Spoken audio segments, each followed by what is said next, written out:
Buonasera a tutti da vicino e lontano.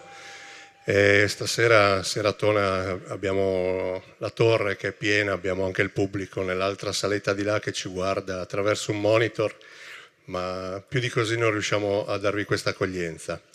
Questa sera facciamo un incontro dal titolo Una splendida favela, l'avventurosa storia della lingua friulana e della sua letteratura. Perché il friulano è una lingua? Come è nato e come si è sviluppato? Chi sono le sue scrittrici e i suoi scrittori? William Cislino e Flavio Santi, che tra un momento vi presento, hanno accettato una sfida a ricostruire oltre un millennio di storia in 60 minuti e lo faranno portandoci dalla nascita del friulano alla sua affermazione come lingua, grazie al fondamentale contributo della letteratura. Questa sera ospiti di vicino e lontano qui da noi abbiamo William Cislino, che è direttore dell'Arlef, l'Agenzia regionale per la lingua friulana. È stato vicepresidente del Network europeo delle lingue minoritarie. Ha pubblicato vari saggi sulla tutela delle minoranze linguistiche e sulla lingua e la cultura friulane. Flavio Santi insegna all'Università dell'Insubria di Como Varese, traduce autori classici e contemporanei, ha scritto di vampiri, precari, supereroi, ma soprattutto del Friuli, raccontandolo in varie raccolte di poesia. Al suo attivo ha numerosi romanzi e saggi scientifici. Vi auguro un buon ascolto, grazie ai nostri ospiti, a voi il microfono. Grazie. Un po' di intaccato. Grazie. Allora, intanto siamo vestiti a festa, perché mi sono messo elegante, è un'eccezione, perché è appunto una festa, festeggiamo il friulano, festeggiamo la lingua e la letteratura, però come in ogni festa c'è sempre un guastafeste. Questo è un grande guastafeste, per carità, come nel film, no, di Paolo Sorrentino, no, che appunto la mia missione è far fallire le feste.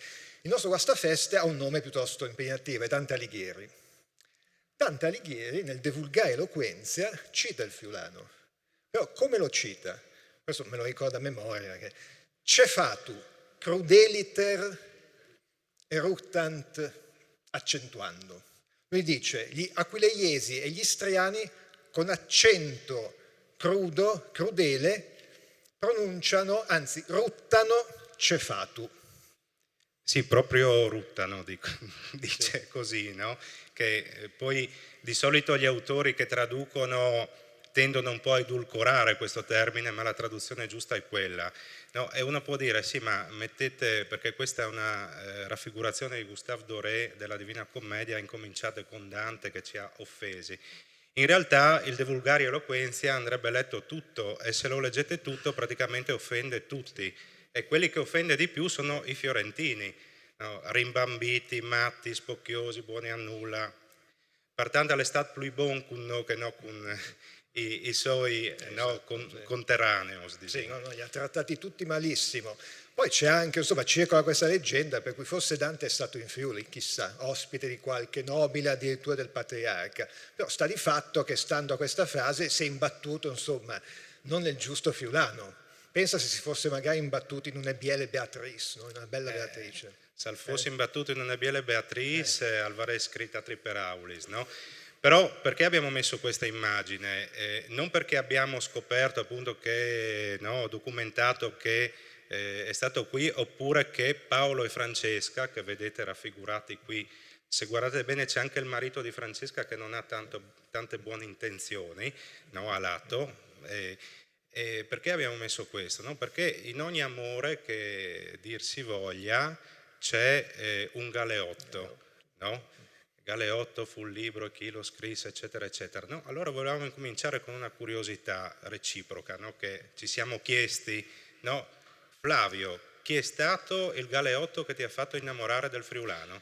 Allora, Galeotto fu anni 80, quindi secolo, anzi millennio scorso, l'atteria sociale di Chiauria, di Caporiacco, Casaro Annibale. Io ero un ragazzino, però appunto mi ricordavo, accompagnavo insomma mia zia a versare il latte, no? con le gamele, no? Con il bidon dal latte, no?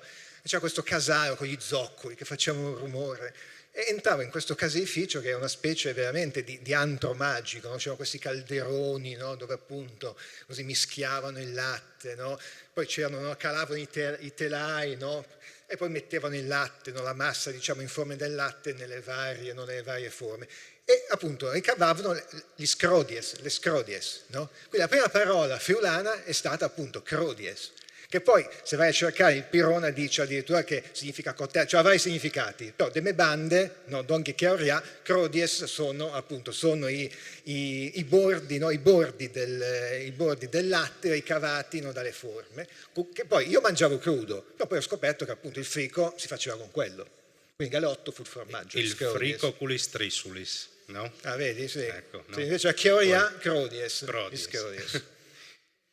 E invece diciamo anch'io sono... Invece no, il tuo galeotto? Ecco, anch'io sono in ambito contadino, però un po' più strano, no? Perché l'impatto col friulano per me è stato fin dalla nascita, però la prima volta che ho ragionato sul friulano avevo 8-9 anni, no? Quindi parlavamo tutti friulano fra di noi, c'era solo il friulano in pratica in paese. E in quel momento vivevo a Pantianicco, poi parleremo di Pantianicco. E a un certo punto c'era questo prete che veniva a concelebrare col mio prete o lo sostituiva, un tipo molto strano, sembrava scorbutico, in realtà non lo era. No, un giorno li ho sentiti, siccome tutte e due si dilettavano col friulano, l'ho sentito che cercava di convincere in realtà, perché il mio prete non era molto convinto di questo, che il termine plere derivasse dal greco. Ho pensato, cioè, una parola friulana che deriva dal greco, ma allora non è così sfigato il friulano, no? Se deriva dal greco, poi anni dopo ho scoperto che era vero, perché deriva effettivamente dalla radice ple, che c'è appunto nel greco, e poi ha ripreso il latino, che vuol dire riempire, pletria sarebbe, no, il nome che si usava quando qua c'era l'esarcato bizantino.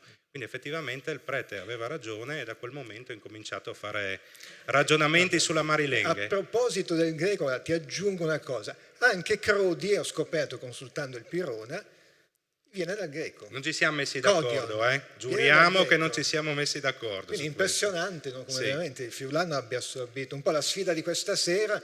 William parlerà della lingua, quindi appunto vi spiegherà, sarà un viaggio molto interessante attraverso varie lingue. Invece, insomma, cercherò di raccontare, qua la sfida è grandissima, perché appunto in un'ora, pensate, in un'ora raccontare più di un millennio appunto di lingua e di letteratura. Poi per carità, se volete ci possiamo fermare tutta la notte, fino a notte, però mi sa che no, a una certa ora bisogna mandano andare fuori, quindi insomma. Allora è tacchino. Allora, tachin con la lenghe, no? Allora una cosa interessante del friulano, che è una delle lingue romanze, no? Eccetera, eccetera, è che la lingua romanza che ha la prima attestazione scritta di un uso scritto, no? di quello che possiamo chiamare proto-friulano. E quando è successa questa cosa?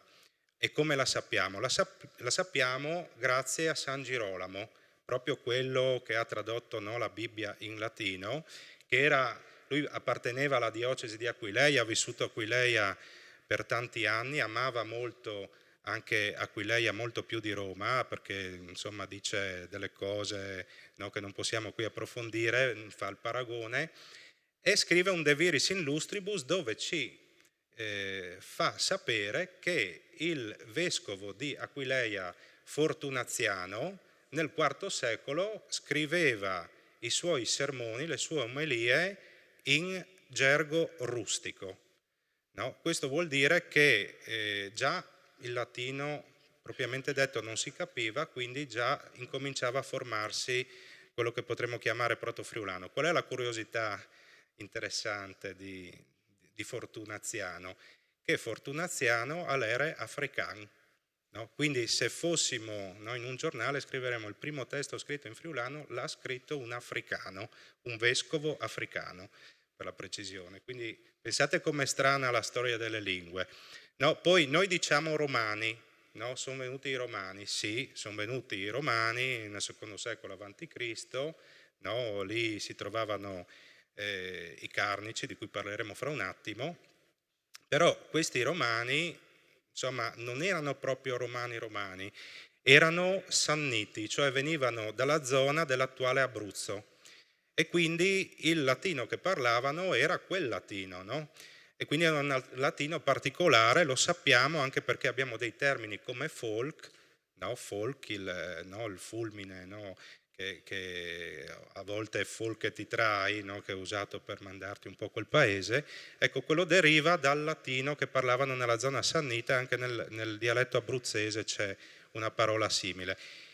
I Celti che lì vivevano erano Celti, ma erano soprattutto carnici, perché Carnorum Regio era il nome che anche i latini davano alla regione. Un'altra curiosità che non si sa, il toponimo Aquileia, che tutti dicono Aquileia, deriva da Aquila, no? Quindi più latino di Aquileia non ci potrebbe essere, invece no, deriva da una parola celtica, Aquileia, che probabilmente significa acqua. Quindi, come vedete, già le cose si mescolavano per bene. Dicevo i Celti, no? I Celti carnici, insomma, ci hanno lasciato molto nel nostro lessico, vari termini, fra cui uno bellissimo, secondo me, tames, no? Che all'elimpresca viodesca da ur, ma poi anche tantissimi altri, per esempio il bar, sì, non l'osteria, il bar di salate che si va chioli talort, no? Quello è proprio celtico carnico, no? Fra l'altro non so se avete mai notato, carnia, carinzia, carniola, no? Sempre di quel popolo a stinfevelan, ma dopo tantissime altre parole, anche troi per esempio, un'altra bellissima parola friulana, sentiero, troi, che al plurale bisogna chiudere bene quella O, perché se no, se la aprite vuol dire tutta un'altra cosa, mi raccomando, no? Ecco. Poi dicevo di Pantianicco, no? Pantianicco, tutti ci prendono in giro che no, i pantiani, non c'entra niente, no? Però è curioso, i prediali, cioè sono i toponimi che traggono origine dal colono, no, che li amministrava, no? A cui era stato affidato il predium, il fundus, no? Sfortunatamente nel caso di Pantianicco si chiamava Pantilianus, no? Quando vedete diciamo che le desinenze sono in icco o in acco, ans o ins in friulano, significa che quei paesi innanzitutto hanno più di 2000 anni, no? Che già non è una cosa da poco, ma siete anche sicuri che lì la presenza celtica era molto forte. Icco acco significa quello. Invece quando abbiamo non so, Mariano del Friuli, no? O Mortegliano, no? Che anche questo è un nome un po' funesto, ma anche in questo caso era Mortilius o roba del genere. In quel caso lì, se hanno il finale in anus, scusate non è bello dirlo, ma se hanno il finale in ano, no? Significa che lì la presenza latina era più massiccia. Per quanto riguarda i latini, e dopo ti passo la parola, caro Flavio, no? Anche il latino aquileiese aveva le sue particolarità. Per esempio, già nel secondo secolo c'erano delle influenze delle lingue, diciamo così, tedesche o proto-tedesche, germaniche. No? Per esempio si è trovato in un'iscrizione la parola brut, nuora, del secondo secolo d.C. Ma è molto interessante perché anche il latino aquileiese, come testimonia lo stesso Fortunaziano, aveva delle particolarità che tutt'oggi abbiamo. Per esempio, fructus ha incominciato a perdere il significato di frutto per essere utilizzato per bambino. Oppure muini, sacrestano, da monacus, no? È passato dal concetto di monaco al concetto di sacrestano. Oppure un'altra parola bellissima, vedrane, no? Veteranus. Quando un arrivava oltre una certa età, sì, tipo 25 anni, no? Mi diceva anche mia nonna, a 26 anni sono venuto a sposarmi, perché no? Era considerato veteranus, vecchio, e quindi, no? Zitellone, zitella, no? Ecco. E in ultimo la parola che si riferisce all'immagine che vedete tratta dal laureato, che i sono doi novis, no? Da novizium, proprio i novizi che dovevano farsi monaci, no? non si sa bene perché. Io ho una mia ipotesi, nel senso che uno deve prepararsi a talmente tante penitenze, talmente tante cose, no scherzo naturalmente, non si sa bene il perché, però questa parola ha incominciato a perdere il significato di novizio e ad assumere il significato di sposo o sposa, e sono parole, come vedete, che tuttora usiamo. Quindi pensate quanto è antica questa lingua. Ma Flavio, siccome parliamo di amore, di novice, chi meglio di te, di un poeta, no, e di uno studioso della letteratura, può parlarci di amore? Ho conquistato mia moglie scrivendo una bruttissima poesia d'amore, però è vero, di solito si comincia così, con le poesie, grazie, con le poesie d'amore. E anche la letteratura friulana ha cominciato, diciamo, con l'amore e col botto, perché ha calato veramente un tris d'assi impressionante, che si è collegato, siamo intorno al 1300, che si è collegato alla grande letteratura europea. È un po' la sfida di questa sera è anche di mostrare un po' eccessivo, però di farvi vedere come veramente la letteratura friulana fin da subito si lega con la grandissima letteratura europea, da subito, da inizio fino ai giorni nostri, che è una cosa impressionante. Ed ha delle caratteristiche che adesso guardate, vi leggo un critico di Roma, quindi non sospettabile di simpatie, Walter Mauro, che scrisse un bellissimo pezzo su Elio Bartolini, quindi adesso andiamo nel Novecento, dove individua una serie di caratteristiche che veramente sono le caratteristiche, secondo me, del friulano, sono molto interessanti. E Walter Mauro dice: la letteratura friulana ha una sua caratteristica inconfondibile che serve a distinguere da qualsiasi altro tipo di espressione artistica. Se da un lato infatti si serve di colori sfumati che si perdono nel chiarore di un paesaggio sul quale le tinte forti operano e agiscono in assoluto contrappunto, quindi un contrappunto alto e basso, bianco e nero, dall'altro non rifiuta una sua particolare aggressività fatta di slanci vitali, una radicalità, l'essere un po' bastian contrari. E anche nei testi che adesso andiamo a vedere rapidamente ci sono queste due caratteristiche, cioè c'è questo contrasto di alto e basso, di toni chiari, positivi e toni più negativi, più malinconici, e questo essere bastian contrari. E cominciamo con, questo è un classico esempio, ecco, Piruccio mio dolce. Allora, tutti quando scrivono una poesia d'amore, insomma, a che cosa si paragona la propria innamorata? A una rosa, a un bel fiore? Ecco, invece il primo testo, questo anonimo, il primo testo in friulano paragona la sua bella a un piruccio, a una pera. E questo è un unicum, quindi no, vedete, l'essere in un certo senso così, bastian contrari, no? Piruccio mio dolce inculurit, can io chi viod dut stoi ardit. Pera mia dolce colorita, perché appunto non ci immaginiamo una bella pera, no, matura, quando ti vedo sto tutto ardito, cioè ardimentoso, no? Quindi ci sono anche degli elementi, no? L'ardimento è un tipico elemento della letteratura provenzale, però appunto a questo elemento tipico si aggiunge, no, il fattore atipico, spiazzante, il piruccio, no?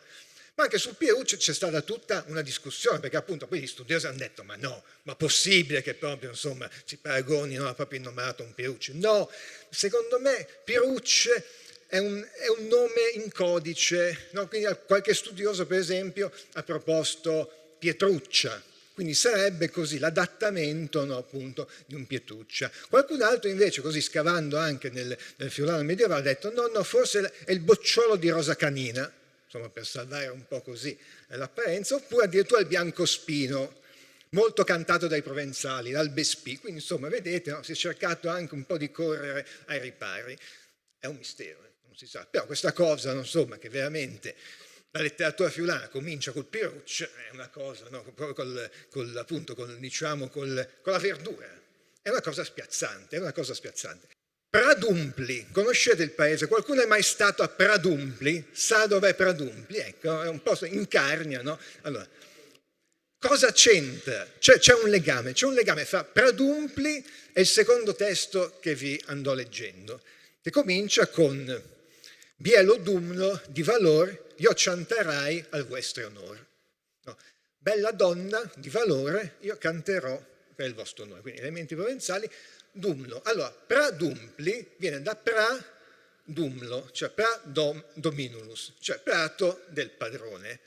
E dumlo, appunto, che anche in questo caso, tanto per essere un po' Bastian Contrari, è un nome maschile, però indica una donna, appunto viene da dominus, quindi il mio padrone. Quindi c'è anche questo stranissimo contatto fra un paese della Carnia e il secondo testo, anche questo è un testo anonimo, però molto più lungo, in cui appunto la donna, anche qua, viene cantata però con un sostantivo, con una parola maschile, dumlo. Quindi insomma, fino al Medioevo non avevamo bisogno di schwa, no, di cose, perché adesso è tutta la questione di genere. No? Noi l'abbiamo risolta, no, chi ha composto Biamno Dumlo di Valore l'ha risolta appoggiandosi al latino. Quindi comunque un elemento anche qua, un elemento di contrarietà che però aggiunge, no, un punto di vista diverso. In questo caso è un testo in contrasto, quindi è un dialogo, anche questa è una cosa molto moderna. Biamno Dumlo di Valore è un dialogo fra un ragazzo e appunto un dumlo che però è una donna. E quindi appunto c'è tutta una sfida, una disfida, per cui appunto l'infante, così si chiama, cerca un po' di convincere il dumlo così a cedere alle sue avance. E il terzo testo, anche questo anonimo, siamo più o meno intorno alla fine del 1300, è il cosiddetto sonetto Furlan. Qua l'elemento di contrarietà è il fatto che è un testo very hot, molto scabroso, quindi se ci sono dei bambini in sala tappatevi un attimo le orecchie perché no, diciamo che allora comincia là fuori dal Nieste Champ spesso io mi chiatto un bel infante, no? Quindi là fuori dal nostro campo spesso io vedo un bel ragazzo. Qui invece appunto l'elemento, diciamo, Bastian Contrari è il fatto che parla la donna.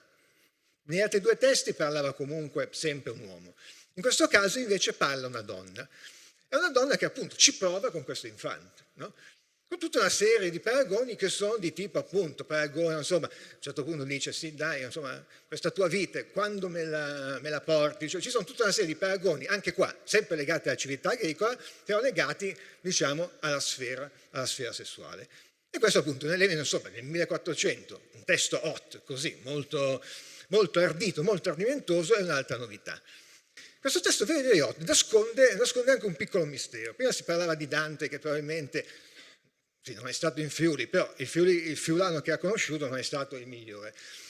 In questo testo, in questo ultimo testo, che è il cosiddetto sonetto Furlan, che poi non è un sonetto, anche qua l'elemento di Bastian Contrari, tu chiami un sonetto qualcosa che non è un sonetto perché si lega, diciamo, alla letteratura provenzale, quindi, però anche qua vedete, insomma, l'artista friulano deve andare sempre controcorrente. A un certo punto in questo testo si dice c'è fatto a chi, cioè la prima attestazione dice fatto a chi, quindi chissà. Questo è un mistero, e poi c'è la parola William, chissà, forse Dante, non dico che abbia letto in Friuli quel testo, però in qualche modo forse ne è venuta a conoscenza. Un piccolo mistero che non è mai stato risolto. Quindi con questo mistero lascio la parola. Mistero un po' un giallo, potrebbe sì. Gotico. Picciuzzalo, sì. Quindi siamo in tema gotico, esatto, no? Sì. Allora possiamo parlare dei Goti? No? I Goti. No, uno dice i Goti, i Visigoti, gli Ostrogoti, no? Si sono mai stati a Godi, E a Godo, a Gemona, che è un borgo, no? Si non è che lì a fase in sempre fieste, no? Vuol dire che sono, non dove passas, ma che si sono fermas i Goti, no? E i Goti che comunque hanno avuto un passaggio relativamente veloce, no? Rispetto ai 26 passaggi che abbiamo avuto, no, qui in Friuli, soprattutto da ma anche dall'altro lato, però hanno lasciato ancora, oltre che vari toponimi, non solo questi, hanno lasciato vari termini nella nostra lingua. Uno bellissimo, secondo me, è Sedon, perché Sedon, no, e anche un po', ce ne parlerà poi in qualche modo Flavio, perché ci parlerà di un poeta che si chiamava Morlupino, interessantissimo, che è il poeta che rivendica, no, il diritto di poter scrivere in friulano nel Cinquecento dicendo io ho il diritto di scrivi Sedone no Gucciaro, no, perché già quella volta c'era il Tosco-Veneto che incominciava in maniera pressante, no, a influire sullo scritto, sul parlato, no? E quindi usa Sedon, termine gotico, ce ne sono tanti altri due significativi sono rap, il rap di UE, non il rap, il rap di UE, no? E poi per esempio il termine, verbo fantastico, sbrega, no? Sbrega è gotico, quindi pensate quanto è antico, 1500 anni. E poi, come vedete, qui andiamo no, in senso cronologico, scusate, spero che non abbiate ancora tanta fame, no? Il Musette e la Broade, no? E quindi veniamo ai Longobardi, no? I Longobardi che, come sapete, sono quelli che hanno forgiato il Friuli, non solo perché è nell'epoca longobarda che Forum Friuli incomincia a diventare il nome dell'intera regione, ma perché proprio avevano il concetto di, si direbbe anticamente, nazione friulana, no? Il Friuli incomincia a essere pensato come nazione, no? Come regione se volete, se non vi piace il termine nazione, ma in contrasto con l'idea imperiale latina, no? I latini non potevano avere questi concetti qui. No? Avevano invece incominciato a introdurre questo tipo di ragionamento i Longobardi, che ci hanno lasciato tantissime parole. Una curiosità è proprio la parola broade o brovade o bruade, no? Le sue varie versioni, perché in realtà broade non era un cibo longobardo, era un cibo romano, anzi era utilizzato in larga parte dell'impero, poi è rimasto solo qui con questo tipo di preparazione, ma incredibilmente invece che mantenere il nome latino ha assunto il nome longobardo. Però longobardo, credetemi, ce ne sono a bizzeffe di termini nella nostra... Mi pare adesso mi inserisco FARC sicuramente, anche se poi ecco, devo fare una precisazione, un disclaimer si direbbe in inglese, cioè se voi andate poi a vedere i linguisti, no, non voglio parlare male dei linguisti qui, però i linguisti poi ognuno ha la sua versione, quindi anche su FARC, anche secondo me è longobardo, perché far, no, richiama tipo fare, farla, no? Il paese intendo, no? Sono le fare, le famiglie nobili. Ecco, andiamo avanti. Comunque i Longobardi il longobardo è molto molto presente nel nostro... Ah sì, poi quando parliamo di cibo, lami, insipido e garp, acido, questo è il longobardo puro, no? Con anche qui delle disquisizioni, no? Perché sulle lingue germaniche c'è un po' di problematica. Andando avanti sempre con le lingue germaniche, però andiamo al tedesco, no? Qui abbiamo diciamo dei termini molto importanti, anche perché la cultura tedesca, soprattutto in epoca patriarcale, che vedremo un po' più avanti, no? È quella che ha forgiato un po' l'unità linguistica, il tedesco ha incominciato ad assumere, o proto-tedesco, che dir si voglia, una funzione molto importante, soprattutto per gli scambi e per la presenza qui dei patriarchi. Forse fu un patriarca ad ospitare Dante, no? Punto di domanda. Venne forse ospitato addirittura il famoso poeta, il più grande poeta tedesco dell'epoca, Walter, no? Esatto, no? Venne ospitato qui? Probabilmente sì, quello è abbastanza sicuro, perché Volchero, che era un patriarca, registra: ho dato una pelliccia al poeta Walter, che è il poeta Walter, no? È il famoso poeta medievale. E abbiamo tantissimi termini anche qui, dicevo importanti, i Beez, no? I Beez, no? Dopo abbiamo Vignarul l'ho messo perché mia nonna cercava sempre questo Vignarul, da lei il Vignarul lo perdeva sempre, no? E quindi mi è restato molto, no? Così in testa. Fra l'altro una cosa simpatica su una parola che ho citato prima, vedran, una volta torno a casa, no? E mia nonna mi dice in paese, mi dice: ma sa tu che i Vedrans hanno fatto un partito? Un partito i Vedrans? No, i Vedrans hanno fatto un partito, e la riunione là, no? Mi ha detto dove, c'era un posto dove ci si riuniva, no? Hanno fatto la riunione là, ma c'è monte, hanno fatto un partito, chiappi la bicicletta, dice lì navio, dice monte, hanno fatto un partito, non sei nuia, no? I Vedrans. No, arrivo là e c'era scritto Vedrans Party. No? Non era una specie di partito però temporaneo, no? E quindi il Vignarul, e dopo un altro bellissimo termine è il Likov, no? Che no, tutti conoscono il Likov, no? Che anche se finisce la chiesa si fa fieste, perché dopo si tacca al mutuo e non si fa più feste per un 20 anni, no? Infine, non può mancare lo slavo, lo sloveno. Ricordavo stamattina a Flavio, parlando di altre cose, che per esempio una volta Basiliano si chiamava Pasian Schiavonesco, San Pietro al Natisone si chiamava San Pietro degli Schiavoni. Poi sono arrivati quelli col Fez e non gli stava bene la roba che avesse robe, no, non solo col Fez, anche quelli di prima, non erano, però non gli andava tanto bene queste cose qua, allora hanno un po' modificato. Però lo sloveno è molto presente nella lingua friulana, nei toponimi, listizze, cioè Belgrado ce l'abbiamo solo noi e i serbi, no? E per fortuna che gli americani non si sono sbagliati quando sono andati a fare i bombardamenti, no? E quindi sì, abbiamo molto nella toponomastica, molta influenza anche sulla lingua, alcuni suoni, no? Dicono che anche qui disquisizioni fra linguistiche sono influenzati dalla presenza slava o alcune anche desinenze. E poi abbiamo tante parole. Quella che a me piace di più, mi piace da morire, è triscule, no? Perché freule o fraule, ma triscule, questo è proprio di derivazione slovena. Ma poi abbiamo, non sai, jave, il rospo. Gli sloveni dicono più o meno simile, Java, che se uno ha la finale con la A, al dis Java, e in slovensa disin Java, compagno, no? O, non so, un termine un po' più particolare, il chiamp pustot, no? Forse i più anziani se lo ricordano.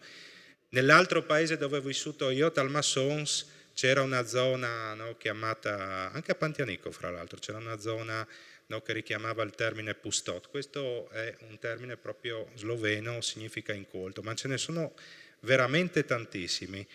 Ma ce n'è qualcuno anche nella letteratura, no? Se non ricordo male. Pilu? Sì, il primo poeta con un nome e un cognome, che appunto è stato anche evocato prima da Walter, che è appunto questo Niccolò Morlupino di Venzone, siamo intorno al 1500, e ecco, inserisce, intanto c'è appunto, lui fa due cose molto interessanti, anche queste molto moderne.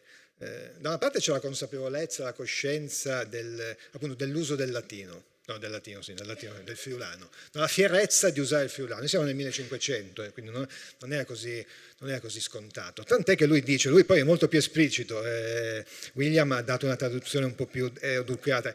Io sarei un menchion a fevelà e non gli intindut dentro de vile la che sono in assut. Quindi io sarei proprio un menchion, quindi anche qua hanno questo elemento, appunto questo contrasto, vedete, fra alto e basso, quindi da una parte la consapevolezza di usare la fierezza, la consapevolezza di usare una lingua e di fare poesia, no? Quindi non solo una lingua per comunicare, appunto le grandi lingue fanno grande letteratura, ma anche la consapevolezza.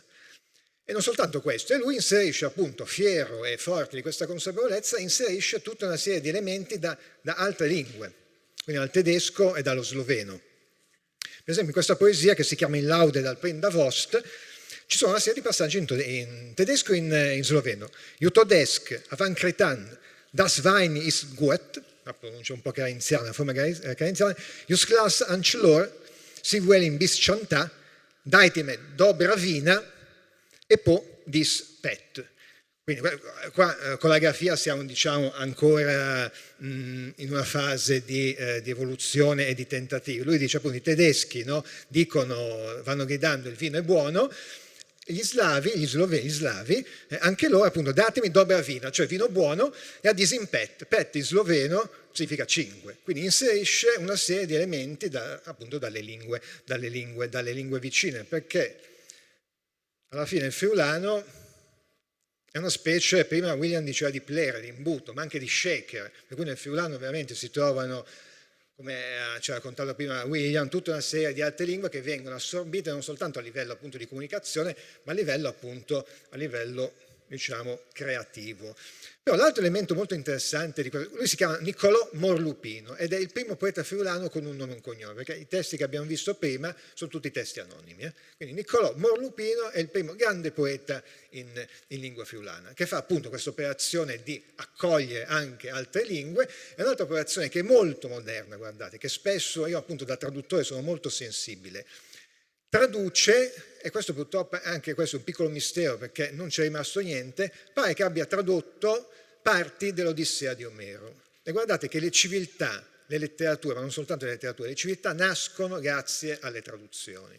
No, la Bibbia di Lutero, in Inghilterra la Bibbia di Re Giacomo, il romanticismo con le grandi traduzioni. Cioè le traduzioni fondano il latino con la traduzione anche qua dell'Odissea di Omero da parte di Livio Andonico. Cioè è un movimento di una modernità impressionante che appunto i grandi traduttori, i grandi studiosi di traduzione hanno detto sì, qua, chapeau.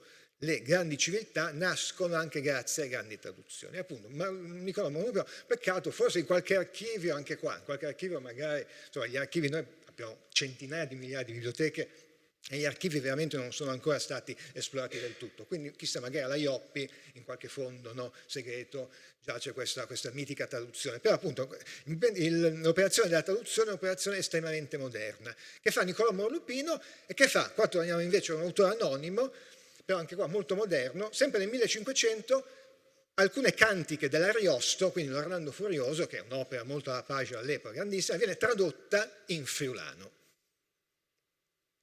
E anche qua c'è un'operazione molto, molto appunto da Bastian Contrari, perché a un certo punto la famosa ottava che comincia, la Verginella è simile alla rosa, in friulano, indovinate un po' come diventa, e qui vi ho insomma un'immagine che vi può suggerire qualcosa, diventa la zovi in biele alle propi siquillat caglat adun, cioè la bella ragazzina, è come il latte rappreso. Quindi no, anche qui, prima siamo partiti col Piruccio, cioè questa vicinanza alla civiltà contadina che però appunto non è una vicinanza che viene così liquidata, viene assorbita e introdotta per fare appunto grande letteratura. La strada però è molto lunga. Qua siamo un po' dalle mie parti perché magari qualcuno di voi lo riconosce, lo stradone per andare a Colloredo. Colloredo, e tocca insomma quello che è considerato il padre della lingua friulana, cioè Hermes di Colloredo. Qua siamo in pieno 1600, le date sono 1622-1692, tant'è che 2 anni fa si sono festeggiati centenni, insomma ci sono occasioni della nascita, per festeggiare la nascita di Hermes di Colloredo. Anche qui Hermes di Colloredo è un poeta di una modernità impressionante. Impressionante perché appunto ha tanto una grandissima varietà di registri. Poi mi sono segnato qualcosa, vorrei leggervi perché è veramente molto interessante. Cugino di Ciro di Pers, anche questo è un elemento non da così considerare secondario. Ciro di Pers, anche qua, così mi arrabbio perché veramente, cioè diamo per così assodati degli autori che sono autori a livello, ripeto, un po' la mia sfida di cercare così di dimostrare in 60 minuti che la letteratura friulana è una letteratura a livello europeo. Allora, Ciro di Pers è uno dei più grandi poeti barocchi italiani, non solo italiani, europei, cioè sta alla pari dei grandi metafisici inglesi, no? John Donne, questi qua che sono tanto celebrati. Ecco, Ciro di Pers è allo stesso livello. E anche Hermes di Colloredo, che fa anzi un'operazione ancora più interessante perché decide di raccontare tutti questi elementi legati soprattutto a elementi barocchi in friulano.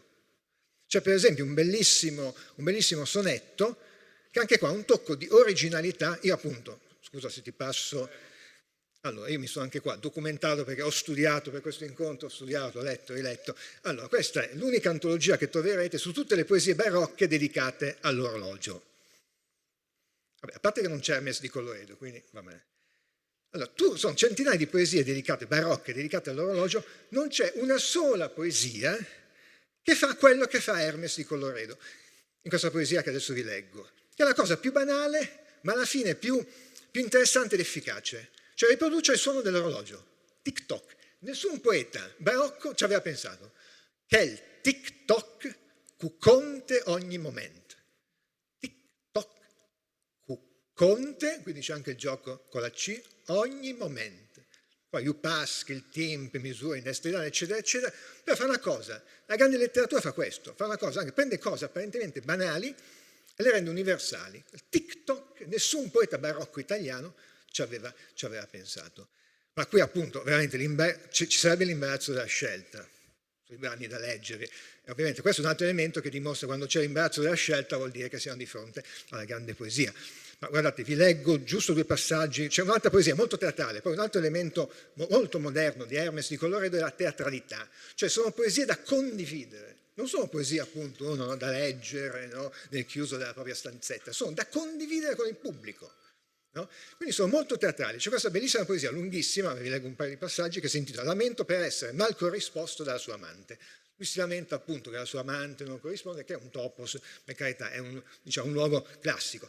Però lo fa attraverso la tecnica, quella che gli studiosi chiamano della Dunaton, cioè della cosa impossibile. Dice, io continuerò ad amarti, anche se gli umuards si vedranno là per strade, prime gli class diventeranno fagnus, palaiar svolaranno i bus plus pegris, sarà la nef benner e corvat blanc, sarà rossa la ierbe e verdi il sangue. Cioè io continuerò ad amarti anche se i morti spunteranno per strada, quindi i zombie, cioè siamo in pieno horror, no?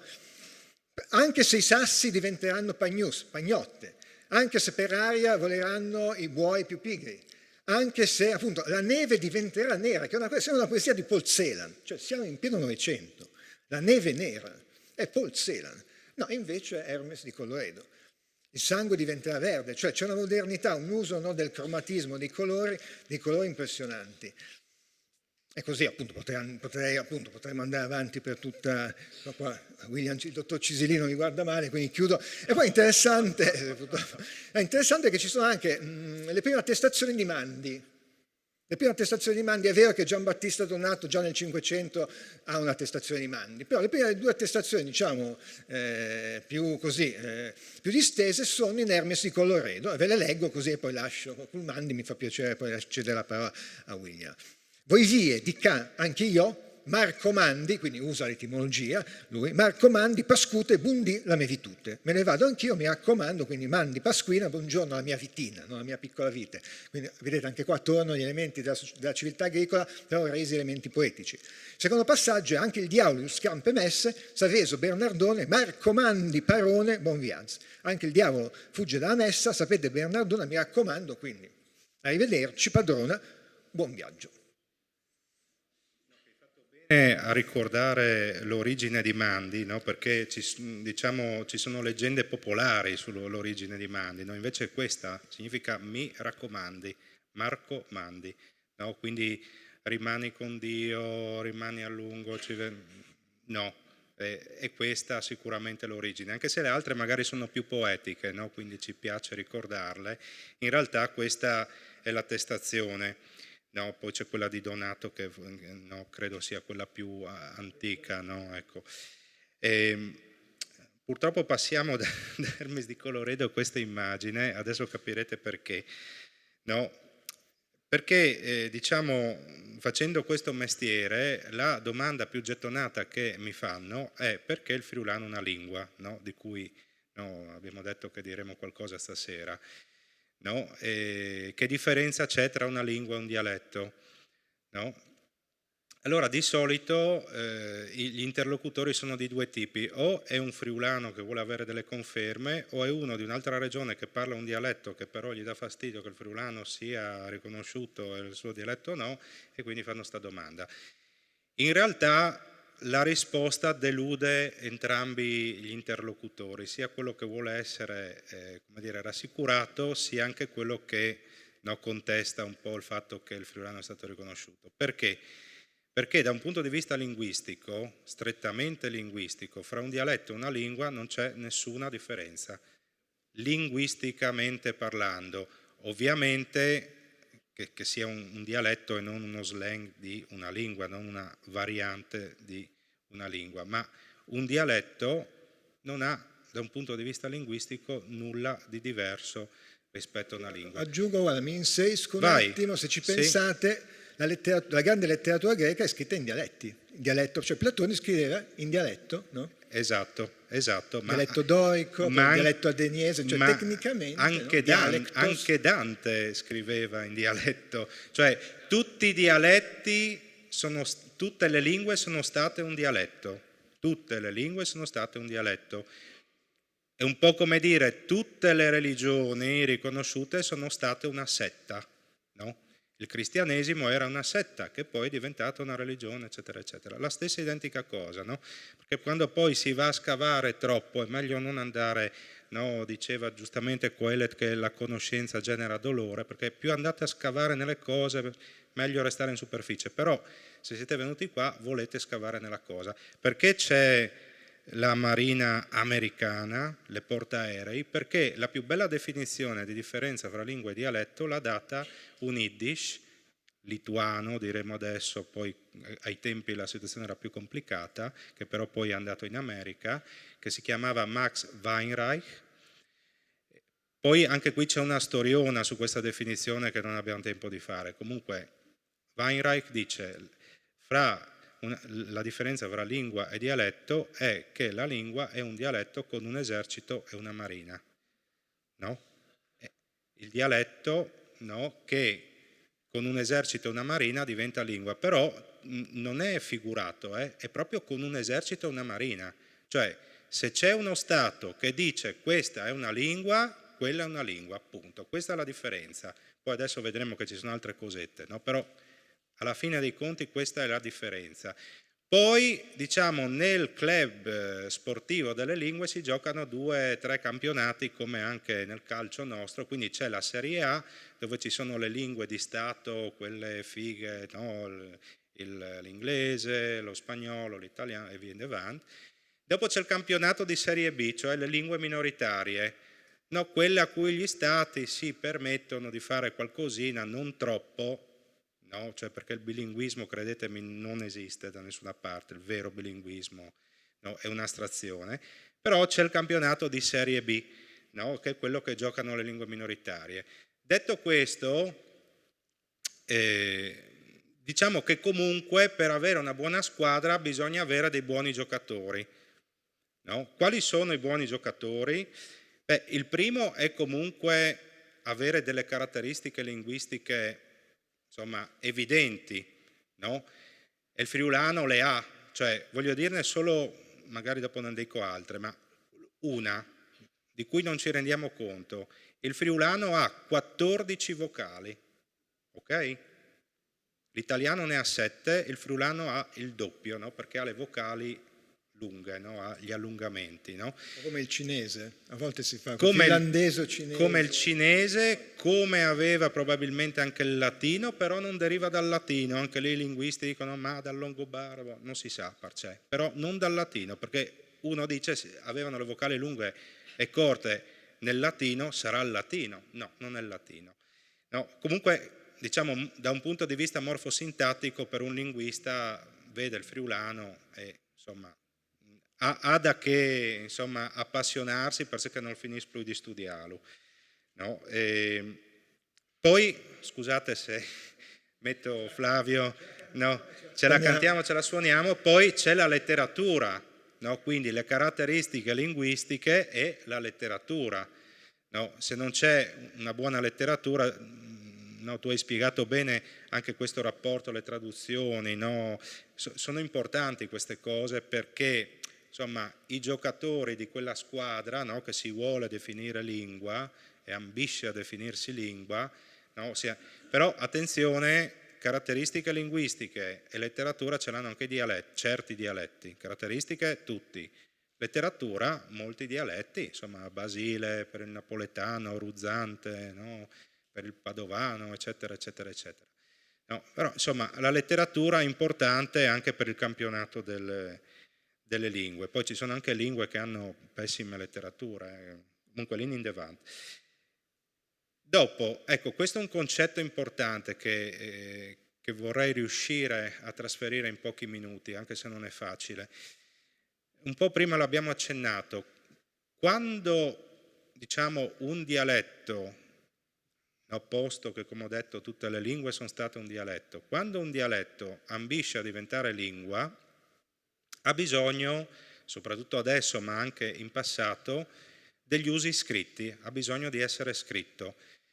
Per essere scritto ha bisogno di avere un modello, perché non è che si possa scrivere nelle 50 varianti di quella lingua, no? Che pure esistono nel parlato, no? Ma nel parlato ognuno parla, insomma, come gli ha insegnato la famiglia, no? Ma nello scritto non possiamo tutti scrivere ognuno nella nostra varietà, ognuno nella nostra grafia. La grafia, fra l'altro, è un altro problema, perché tutti confondono la grafia con il problema della lingua standard. Allora, un conto è decidere che quando scrivo in friulano scrivo chiase, no? Un conto, e non ciase, chiaso, no? Eccetera, eccetera, ciasa, tutte le varianti possibili, no? Ma scrivo chiase. Poi quando lo pronuncio come voglio io. Un conto, quindi questa è la lingua standard, deve avere un modello scritto di riferimento. Il discorso della grafia è: lo scrivo con i caratteri latini, con i caratteri cirillici, con, non so, gli ideogrammi cinesi, con qualsiasi altra grafia possibile che invento io, come hanno fatto i berberi che si sono inventati una grafia, no? E quello è un altro discorso. Anche noi, ne accennava prima Flavio, abbiamo avuto il nostro Dante, che è stato Hermes di Colloredo, perché è stato lui il primo a produrre della poesia alta, scrivendo non nel dialetto che parlava lui, ma nella variante udinese, perché udite, qui a Udine si parlava friulano. C'erano anche delle brigate, la brigata udinese, che scrivevano poesie, avvocati, notai, pensate, c'erano dei notai friulani all'epoca. Adesso sì, ce ne sono anche adesso, no? Da poco, ma insomma scrivevano in friulano e parlavano friulano. Il modello è stato quello udinese, anche se poi, come per tutte le lingue standard, diciamo non c'è mai una perfezione, no? Come la lingua di Dante non è il fiorentino e la lingua di Martin Lutero non è l'alto sassone, forse un po' più quella di Lutero, un po' meno quella di Dante, ma anche nel caso del friulano, no, la lingua di riferimento è questa. Quindi... Perché Dante, per esempio, se ci pensate, usa dei congiuntivi fantoziani, vadi, vichi, che adesso suonano fantoziani, però all'epoca erano appunto il non plus ultra. Esattamente, quindi qui ti ricedo la parola, Flavio, no, riprendendo dal... Andiamo, sì. Ecco. Proseguiamo, recupero... Ti metto qui, metti, sì, perché vedete, ecco, insomma, c'è un po' di qua, c'è un po' di traffico. Esatto, c'è un po' di traffico qua. Adesso lo appoggiamo. Sì, allora, proseguiamo. Qua si è parlato giustamente tanto di padri, però poco, anzi quasi niente, di madri. Eppure il friulano, no, è noto come amarilenghe. No, quindi cerchiamo un po' di ragionare su questo piccolo mistero. Sì, la prima poetessa in friulano compare però tardi, perché avete visto effettivamente in quel testo anonimo, qua volano fogli, no? Facciamoli volare. No, avete visto nel terzo, se vi ricordate, il terzo testo, quello molto hot, c'è una donna che parlava, però ovviamente il poeta anonimo era un uomo. Però insomma già all'inizio qualcosa era successo. Però diciamo, per trovare la prima vera poetessa in marilenghe dobbiamo aspettare il 1700.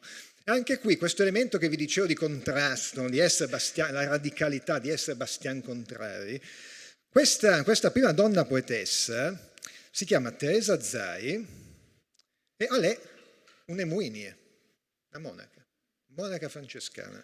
Però non scrive Raymond dice, ma sì, allora se una monaca scriverà poesie molto devozionali, dedicate a Dio, no, si scrive anche quelle perché insomma deve salvare la faccia. Però scrive 6 poesie, queste sono conservate, prima citavo la Ioppi, e queste sono conservate, queste poesie sono state scoperte abbastanza di recente, sono conservate alla Ioppi, inedite, poi hanno dato delle tesi di laurea, però appunto, quindi vedete che a frugare negli archivi delle biblioteche è emerso, un po' di anni fa era emersa questo materiale di questa Teresa Zai, una monaca francescana che è vero che scrive giustamente, che in quanto monaca scrive delle rime devozionali, secondo anche l'uso dell'epoca, insomma, quindi si aggancia ai grandi poeti devozionali dell'epoca, che erano Carlo Maria Maggi, Francesco delle Mene, per carità, c'è tutto un filone.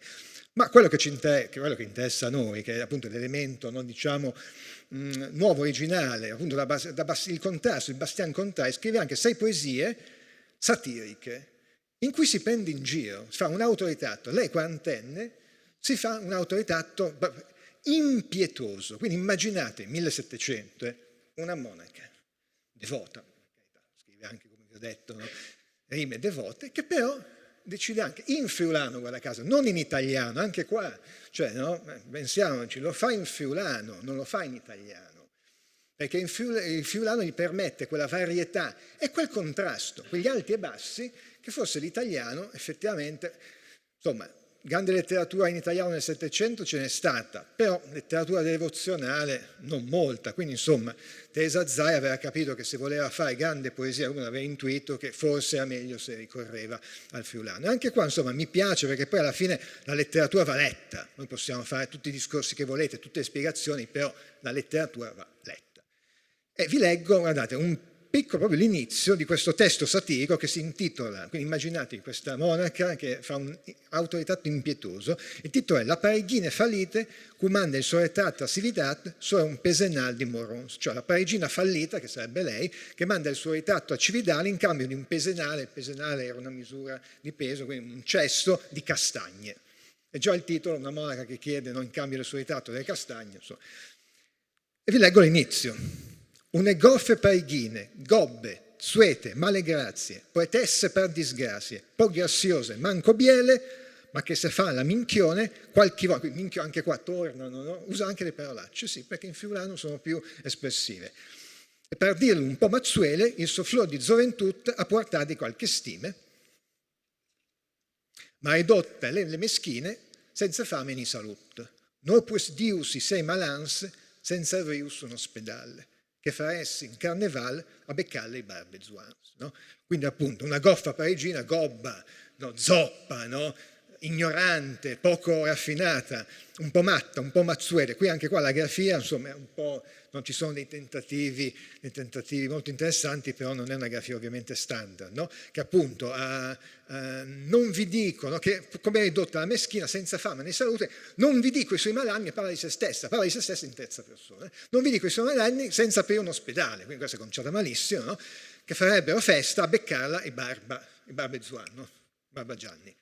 Capite, una monaca del Settecento, no, che si fa un autoritratto così impietoso ha una modernità impressionante. La seconda donna, e qua appunto restituiamo giustamente alle madri quello che è dovuto, anche qua, no? Fiore Caterina Percotto, a cui sono dedicate vie, no, scuole, istituti, ma anche qua, forse non ce ne rendiamo conto, cioè recuperate su YouTube, ecco consiglio piccolo, recuperate su YouTube, c'è un bellissimo video di Antonio Freti, quindi non lo dico io perché uno dice, non lo dice Santi, ma Antonio Freti, che è uno dei massimi studiosi di letteratura, un bolognese, c'è un bellissimo video di un'ora in cui racconta Caterina Percotto e la racconta come deve essere raccontata, cioè una grande narratrice dell'Ottocento, anche qua, non solo a livello nazionale ma a livello europeo. Lui addirittura dice, mi sono segnato alcuni passaggi, Antonio Freti, lui dice addirittura che è un'antropologa levi-strossiana, cioè si lega a Levi-Strauss, cioè le intuizioni non a Levi-Strauss. Non accarezza ma bastona, cioè impietosa, perché anche questo, cioè la grande letteratura fa anche i conti con le cose che magari non ci vogliamo sentire dire, cioè mette il dito sulla piaga, ma questo deve fare la grande letteratura.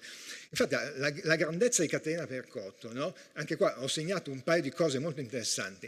Innanzitutto, anche qua è modernissima perché si lega, l'Italia non è ancora Italia, siamo sotto appunto i tedeschi, no? Gli austriaci, e lei è una grandissima narratrice in funzione appunto risorgimentale, è una grande narratrice risorgimentale, lo fa in italiano ma lo fa anche con dei bellissimi racconti in friulano. Anche qua vi leggo magari qualche passaggio proprio per darvi l'idea, cioè sono racconti anche qui spiazzanti, c'è per esempio un racconto in cui si parla della femmine di Buie, in cui c'è questa donna di Buia che partorisce un bambino che però non è un bambino, anche qua di tocchi horror, sono modernissimi, che diventa a un certo punto, questo bambino viene portato in chiesa, ma diventa, lei dice, come dice, vediamo se lo trovo, lei dice che diventa, ecco, un boccon di chiar, senza Wes, senza figure umane, cioè si trasforma in una cosa, no? Così indefinita, no? Però allora, poi si trasforma in un pane, cioè, quindi immaginate, cioè, anche qua la modernità lo fa in friulano, no? In un pane alla fine arriva il prete che appunto benedice e questa forma così informe, scusate il gioco di parole, diventa un bambino. Ma questa cos'è? È una metafora, cioè è una metafora dell'Italia che sta cercando di resistere all'invasore. E lei appunto lo dice bene, dice, no? Siamo impegnati, bisogna impegnarsi in 3 anni di battaglie tremende, di libertà che venirà.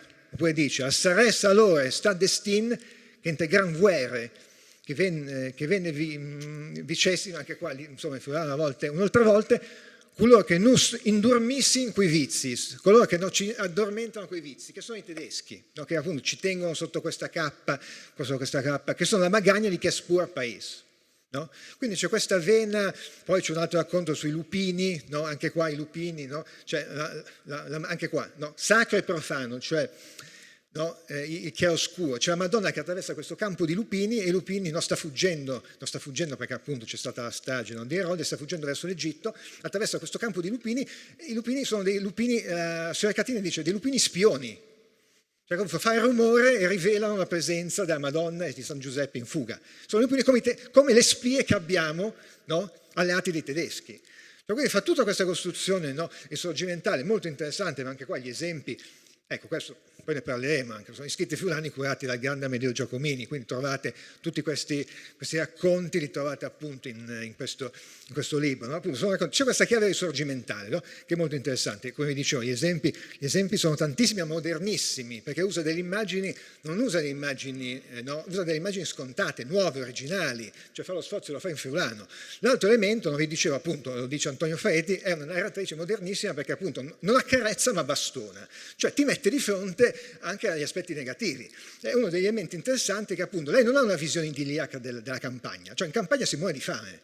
E questo è l'altro elemento, no, originale. Cioè non fa, perché a volte, no, in certa letteratura, che esce male poi, c'è questo, no, tentativo bozzettisco, tutti sono felici in campagna. No.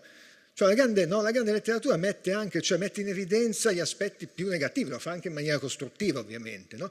E Signora Catine, no? La Caterina Percude lo fa, cioè questa immagine della campagna che non è idilliaca, che è miseria. Anche qua mi sono segnato un paio di passaggi giusto per farvi proprio capire la forza del suo narrare, che appunto, ripeto, è un narrare modernissimo. Ecco, no?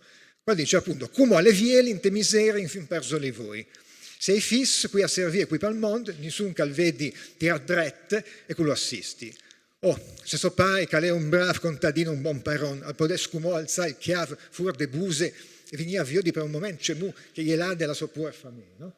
Quindi questo vecchio, no? Questo uomo che ha dissipato la sua vita, che adesso vive in miseria, a un certo punto, se suo padre non potesse uscire dalla tomba, no? A vedere, no, come conciato, cioè perché appunto in campagna si muore di fame. Questo è l'altro elemento. Ci sono tantissimi passaggi in cui appunto, no, c'è proprio questo ritratto crudo dei contadini, e questo è l'altro elemento, no, che la rende estremamente moderna. C'è una narratrice, appunto, non lo dico io, lo dice Antonio Fetti, lo dice anche Gabriele Pedullà, insomma, un grande studioso, no?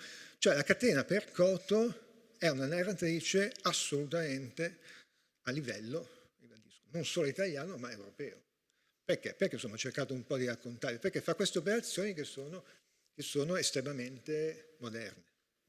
No, fra l'altro Caterina Percoto, no, proseguendo anche sulla parte più linguistica, è stata, diciamo, quella che più ha aiutato a dare delle regole al friulano scritto, quindi andando verso la standardizzazione del friulano, al modello di friulano, sono faticosamente, perché dovete immaginare che appunto non c'erano tutto facevano loro, cioè cercavano per approssimazioni. Perché, come spiega bene Marchetti, Beppo Marchetti, no, che è il grande studioso del Novecento sul friulano, spiega che il là è stato dato da Hermes di Colloredo e poi di tutti gli scrittori che si sono ispirati a Hermes di Colloredo, però diciamo i letterati che hanno lavato i panni non nell'Arno ma nel Tagliamento, nell'Isonzo, dove volete, o nello Iudrio, sono stati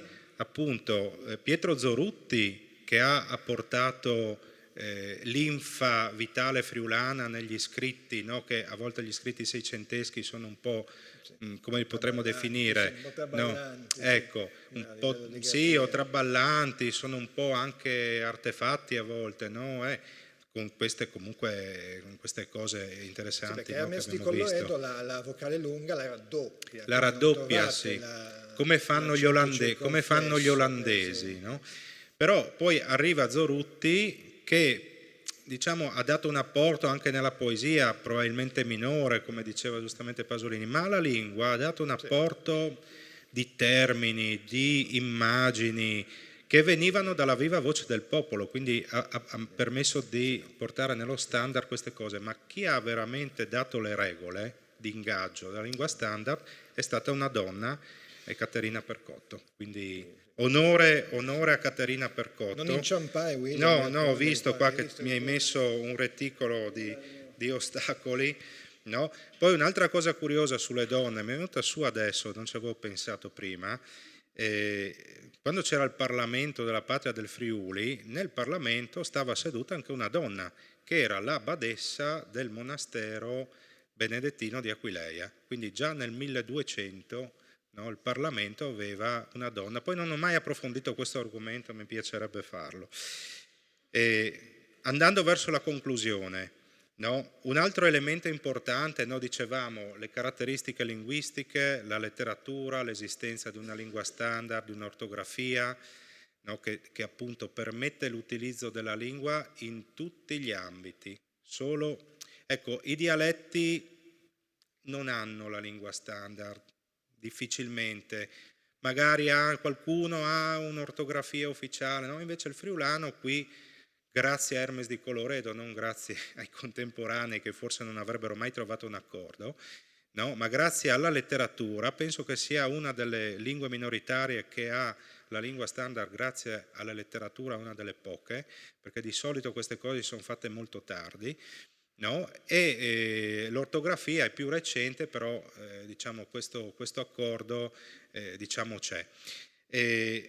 Un altro elemento importante per i vari campionati è la coscienza di parlare una lingua, no? Che come vedete può essere una coscienza letteraria, no? Già al Morlupino, ma è anche una coscienza della vita di ogni giorno, no?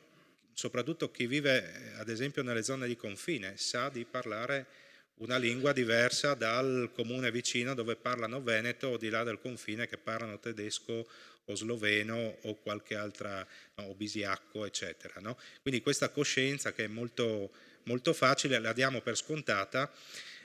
Un altro elemento, ecco, che balza agli occhi dei linguisti, e qui voglio un po' come dire, cercare di abbattere un luogo comune, no? Perché noi siamo un po' strani come friulani, guai se un foresto soprattutto viene a dire al friulano un dialetto, viene bruciato sulla pubblica piazza, no? Non voglio dire giustamente, però insomma viene bruciato sulla pubblica piazza. Però contemporaneamente diciamo sì, però fra comune e comune, fra paese e paese, fra borgo e borgo non ci capiamo. Mi ricordo una volta un politico a un evento sul friulano che ha detto in friulano, quindi tutti hanno capito quello che ha detto, non vi parlo nel mio dialetto perché è incomprensibile, e tutti hanno riso perché avevano capito quello che aveva detto, quindi cioè, c'è una contraddizione, no? La cosa che balza agli occhi ai linguisti e suona un po' strana è il fatto che da Rigolato a Precenicco e da Gorizia a Maniago bene o male ci si capisce, varia il lessico, ma la struttura morfosintattica, che è quello che conta poi nelle lingue, è la stessa. E questo lo diceva il più grande linguista che si è occupato di friulano, che era Pellegrini, che peraltro su queste cose era abbastanza conservatore, non era un progressista, però lo dicevano, il friulano, quando uno lo studia, dice ma com'è possibile sta cosa, no? Sto territorio? Perché di solito i dialetti invece sono più cittadini, no?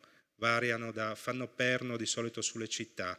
No, questo dipende molto dalla storia del Friuli, che non ha avuto i comuni, a differenza di gran parte dell'Italia, soprattutto vicina. Non ha avuto i comuni, ha avuto il patriarcato che fino al 1250-1300 era diciamo, in mano ai tedeschi, quindi il Quarto Tosco-Veneto in quel periodo lì non è entrato, e quindi noi abbiamo mantenuto delle caratteristiche che per esempio tutti gli altri dialetti veneto, il lombardo eccetera non hanno, perché o forse li hanno persi ma comunque non li hanno, se li hanno mai avuti, no? Quindi questo permette di avere una coscienza, no, linguistica molto, molto forte. Poi un'altra caratteristica che diceva Pellegrini e che potete anche, in qualche modo tu gliel'hai fatto intendere, se voi andate a prendere gli esercizi per esempio dal latino al friulano, dal friulano al latino che facevano a Cividale nell'università per notai e giuristi nel 1300, no? C'è un bel libro pubblicato dalla Forum, no? Capirete praticamente tutto il friulano, perché il friulano del 300 rispetto al friulano di adesso ha una variazione insomma minore rispetto a tantissime altre lingue romanze. Quindi abbiamo tutti questi elementi, le caratteristiche, la letteratura, la lingua standard, no? La coscienza di parlare una lingua, no? Però possiamo avere tutte queste belle cose ma rimanere un dialetto, perché torniamo al concetto di prima dell'esercito e della marina, no? Qui comando io, comanda lo Stato, quindi tu puoi avere tutte queste caratteristiche, come per esempio, non so, per non parlare di noi, il catalano durante l'epoca di Franco, no? Era considerato ufficialmente un dialetto, oppure il provenzale o occitano all'epoca di Mistral, no? Che poi ebbe anche il Nobel per la letteratura, però era un dialetto per la Francia, soprattutto dell'epoca, guai, no? A mettere in dubbio il francese, no? Perché è lo Stato che decide, ma la cosa paradossale non è questa, che l'avete già capita, ma è il contrario, cioè che potete avere dei dialetti che sono palesemente dei dialetti perché sono delle varianti della stessa lingua o dello stesso idioma, se vogliamo utilizzare questo termine, no? Che però sono lingue, e ce l'abbiamo qua vicino al caso, no? Il serbo-croato, avete mai sentito il serbo-croato? No? Il serbo-croato è un'unica lingua, ma ufficialmente esiste il serbo, il croato, il bosniaco e il montenegrino. E se un domani questi 4 stati entrassero nell'Unione Europea, avremmo 4 traduttori della stessa lingua con delle piccole varianti, come se no, ci fosse una, non so, fra il friulano occidentale e il resto del friulano, no? Sempre furlan, ci sono le variazioni, è una cosa che non ha senso, ma lo Stato fa ben di peggio, ma fa anche questo, no? Quindi in conclusione questa è la risposta, cioè ci deve essere della sostanza, ma poi l'ultima parola ce l'hanno le istituzioni. Ovviamente le istituzioni sono sempre costrette a fare queste cose qua, no? Tutta la battaglia del friulano, si potrebbe parlare un'ora solo di quello, no? Però qui c'è stata una volontà di avere questo riconoscimento. Detto questo, quando comunque ottieni questo riconoscimento come lingua minoritaria non basta mai, no? Perché comunque le lingue minoritarie le prendono sempre, no? Quindi diciamo l'interlocutore che è perplesso ti dirà sì, beh, ma vabbè, sarete anche riconosciuti come lingua, però cosa vuoi il friulano, lo parlano 500.000 persone, no? A cosa serve? No? Una lingua inutile. No? È inutile il friulano, no? È inutile perché lo parlano in pochi. Da questo punto di vista, allora tutte le lingue sono... Anzi, no, dopo l'altra cosa che dicono è ma tanto morirà presto, no? Boh. La notizia è che tutte le lingue moriranno.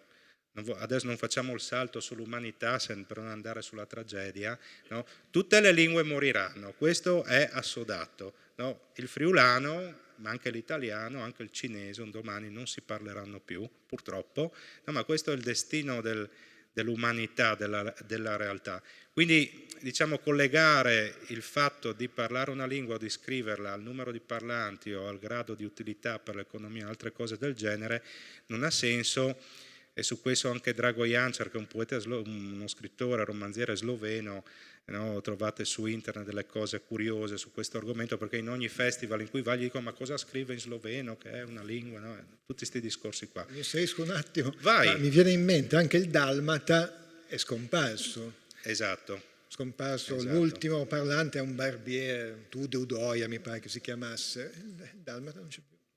Esatto. Anche il tergestino e il muglisano, che è il friulano che si parlava a Trieste e a Muggia, sono scomparsi. Si narra che dei contadini ancora negli anni 20 del Novecento sul Carso parlassero friulano. No, però sì, questa è la storia delle lingue, ma utile o inutile, no? E finisco la mia parte, dopo ti cedo per il gran finale lo scettro. No, qua vedete Woody Allen, no, in Manhattan anche sul divano, non so se qualcuno ha visto il film, è lì che elenca i motivi per cui vale la pena vivere. Allora, se voi ve lo riguardate, non c'è una cosa che sia utile di quelle che dice, perché cita la letteratura, no? L'educazione sentimentale di Flaubert, cita Mahler, non mi ricordo che movimento di Jupiter mi sembra, no? Cita un locale dove andava a mangiare i granchi, no? Cioè, dice 10 cose, nessuna è utile, quindi l'inutilità, insomma, siamo in buona compagnia, no? Direi, anche se il friulano è inutile, le cose per cui vale la pena vivere, pensiateci, sono tutte inutili, fra cui, scusa Flavio, la letteratura, e quindi ti torno, sì. Più inutile la letteratura forse. No, ma a me viene in mente a proposito una frase del grande Philip Roth, che appunto non è friulano, quindi non è accusabile. Lui diceva la letteratura, lui grandissimo romanziere, però dice guardate che la letteratura è la più grande causa persa dell'umanità. Però nonostante ciò, no, vada avanti, come anche Fortini diceva, no, tu scrivi, anche se inutile, vai avanti, scrivi, perché appunto non siamo delle macchine, non è ancora arrivata l'intelligenza artificiale. L'intelligenza artificiale non scrive poesia, non è in grado. Quindi siamo con la letteratura, siamo con la lingua della letteratura, siamo in buone mani. Magari qualcuno di voi lo riconosce questo, Siamo a Sant'Antonio, no? C'è la chiesetta in fondo, c'è la fontana, sì, siamo a Versuta, no? Adesso vorrei chiudere un po' questa carrellata. Ecco, nel Novecento, qua veramente finiamo col botto, nel Novecento e negli anni 2000, insomma, veramente la letteratura friulana dimostra la sua grandezza. Lo dimostra innanzitutto con Pasolini, che fa una cosa, anche qua se ci pensate, è una cosa pazzesca, cioè prende una parlata orale di un piccolissimo paese, no, che è Casarsa, una parlata finora, no, siamo negli anni 40, praticata da contadini, gente umile, con questa parlata orale, che non aveva una forma scritta, gli dà dignità di poesia, anche qua, non solo italiana ma europea, perché appunto le poesie a Casarsa sono uno dei vertici, anche qua, non solo della poesia italiana ma della poesia europea, no? C'è l'Accademiuta che fa un'operazione anche qua pazzesca, cioè traduce in friulano Machado, c'è la grande poesia spagnola Mistral, c'è la grande poesia spagnola europea, no?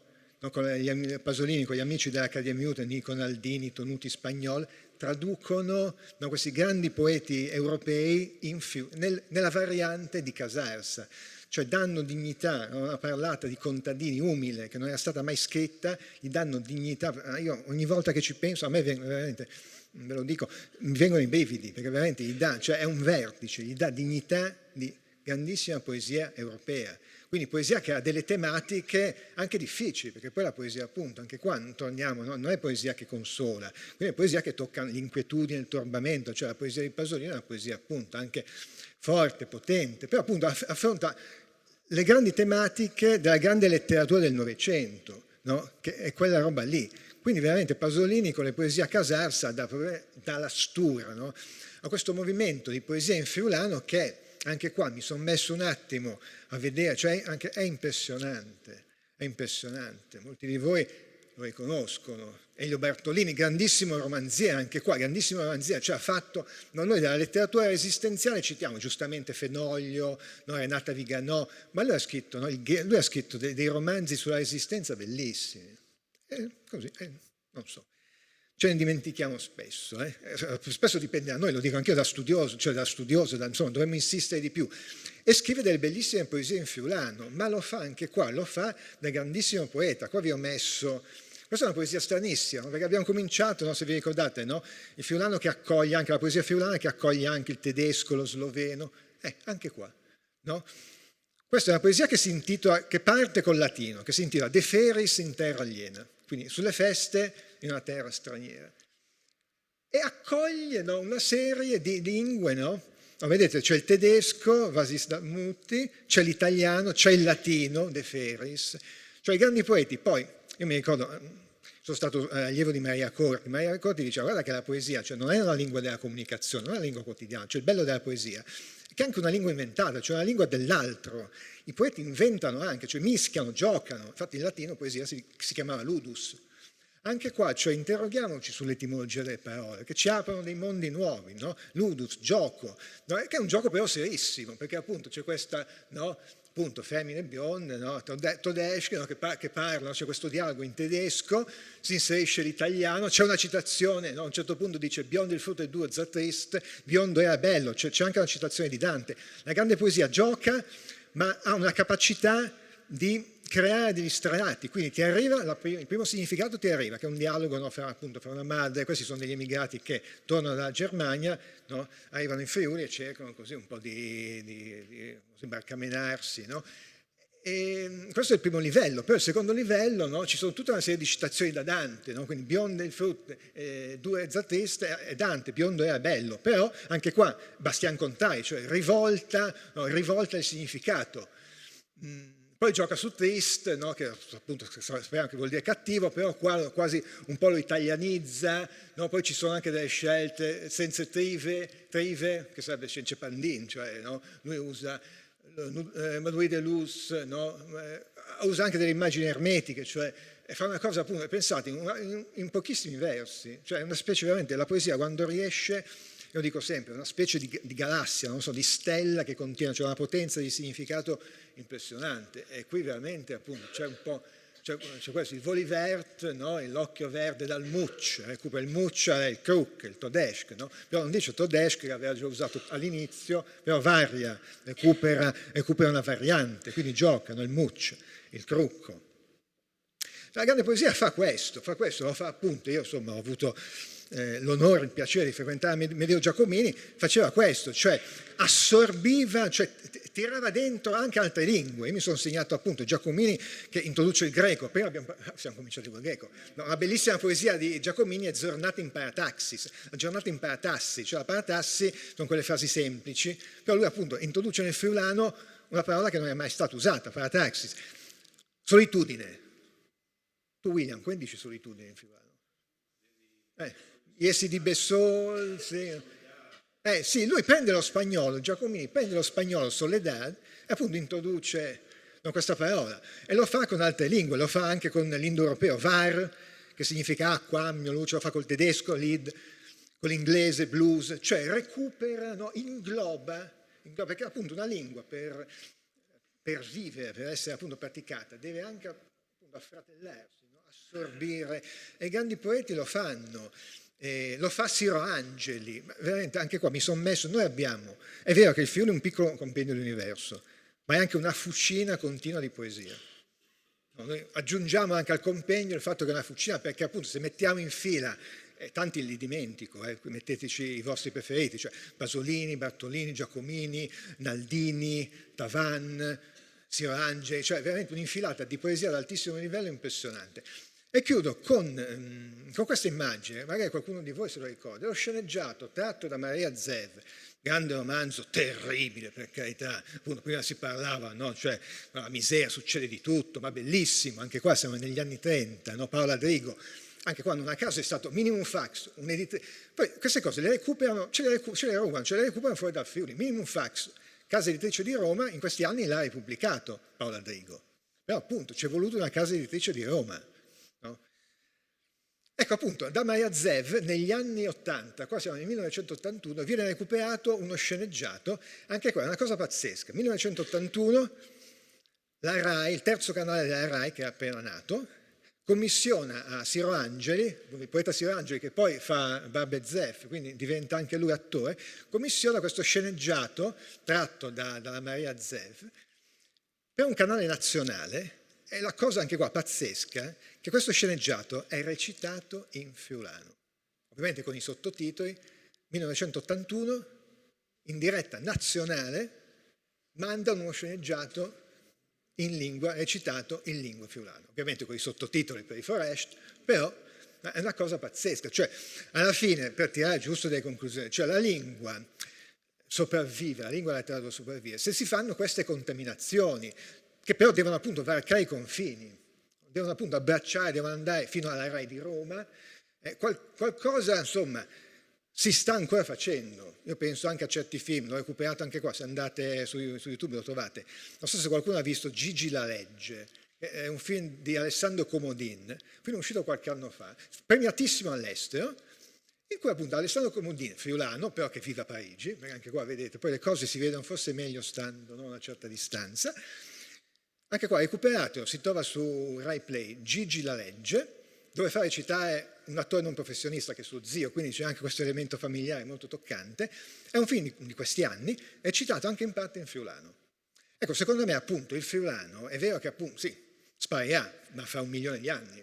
Fra 5 miliardi di anni il Sole esploderà e la Terra sparirà. Questo lo sappiamo, ce lo dicono gli scienziati, quindi non stiamo, per carità, non stiamo tranquilli, se vogliamo, però questo succederà fra 5 miliardi di anni, quindi sì, il friulano sparirà, secondo me si evolverà come tutte le lingue, però appunto perché viva ci vogliono queste operazioni, che ci sono, però ce n'è bisogno di ancora di più secondo me, cioè a livello nazionale e internazionale, perché il friulano ha queste potenze, insomma ho cercato un po' di raccontarlo brevemente, ha questa ricchezza, questa potenza che non ha nulla da togliere, ripeto, alla grande letteratura italiana, ma soprattutto europea, se non mondiale, perché poi alla fine... Tra l'altro un altro film, e finiamo veramente, poi se ci sono domande ovviamente siamo qui, di cui parlavamo, Flavio, l'Idris Quadrade di Tre, non so se qualcuno lo ha visto qua nel pubblico, l'Idris Quadrade di Tre hanno fatto il DVD lì al Visionario, penso che sia Lorenzo Bianchini che ha fatto questo horror in friulano, ambientato al Malignani, no, che è considerato, lo trovate nei dizionari dei film italiani ed è assolutamente osannato. Ultimissima cosa per fare una risata, una studiosa di lingua friulana tedesca era venuta qua in quel periodo, noi diceva no, le dicono anzi guarda che c'è un film in friulano, no, lei dice andiamo a vedere un film in friulano, peccato che non sapeva che era un horror, praticamente è stata un'ora, no, in quella situazione di tensione lì, che poi è particolarmente crudo questo film. Ecco, concludiamo appunto con questa immagine per dire il friulano può avere un futuro e avrà un futuro nella misura in cui saprà rapportarsi con la contemporaneità, ha le spalle abbastanza larghe per farlo, penso di sì, no? Da quello che abbiamo detto, però ovviamente il destino è nelle nostre mani. Grazie.